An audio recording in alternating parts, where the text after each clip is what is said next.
സങ്കീർത്തനങ്ങൾ അധ്യായം 2. കർത്താവിന്റെ അഭിഷിക്തൻ. ജനതകൾ ഇളകി മറിയുന്നത് എന്തിന്? ജനങ്ങൾ എന്തിന് വ്യർത്ഥമായി ഗൂഢാലോചന നടത്തുന്നു?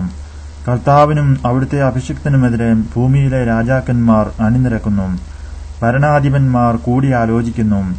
അവർ വെച്ച വിലങ്ങുകൾ തകർക്കാം, അവരുടെ ചങ്ങല പൊട്ടിച്ച് മോചനം നേടാം. സ്വർഗ്ഗത്തിലിരിക്കുന്നവൻ അത് കേട്ട് ചിരിക്കുന്നു. കർത്താവ് അവരെ പരിഹസിക്കുന്നു. അവിടുന്ന് അവരോട് കോപത്തോടെ സംസാരിക്കും, ക്രോധത്തോടെ അവരെ സംഭീതരാക്കും. എന്റെ വിശുദ്ധ പർവ്വതമായ സിയോനിൽ ഞാനാണ് എന്റെ രാജാവിനെ വാഴിച്ചതെന്ന് അവിടുന്ന് അരുളിച്ചെയ്യും. കർത്താവിന്റെ കൽപ്പന ഞാൻ വിളംബരം ചെയ്യും. അവിടുന്ന് എന്നോട് അരുളിച്ചെയ്തു, നീ എന്റെ പുത്രനാണ്, ഇന്ന് ഞാൻ നിനക്ക് ജന്മം നൽകി.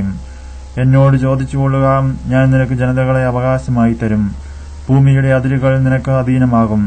ഇരുമ്പ് ദണ്ടുകൊണ്ട് നീ അവരെ തകർക്കും. മൺപാത്രത്തെ എന്ന പോലെ നീ അവരെ അടിച്ചുടയ്ക്കും. രാജാക്കന്മാരെ വിവേകമുള്ളവരായിരിക്കുവിൻ, ഭൂമിയുടെ അധിപന്മാരെ സൂക്ഷിച്ചുകൊള്ളുവിൻ. ഭയത്തോടെ കർത്താവിന് ശുശ്രൂഷ ചെയ്യുവിൻ, വിറയലോടെ അവിടുത്തെ പാദം ചുംബിക്കുവിൻ. അല്ലെങ്കിൽ അവിടുന്ന് കോപിക്കുകയും നിങ്ങൾ വഴിയിൽ വെച്ച് നശിക്കുകയും ചെയ്യും. അവിടുത്തെ കോപം ക്ഷണത്തിൽ ജ്വലിക്കുന്നു. കർത്താവ് ശരണം വയ്ക്കുന്നവർ ഭാഗ്യവാന്മാർ. നമ്മുടെ കർത്താവായ മിശിഹായ്ക്ക് സ്തുതി.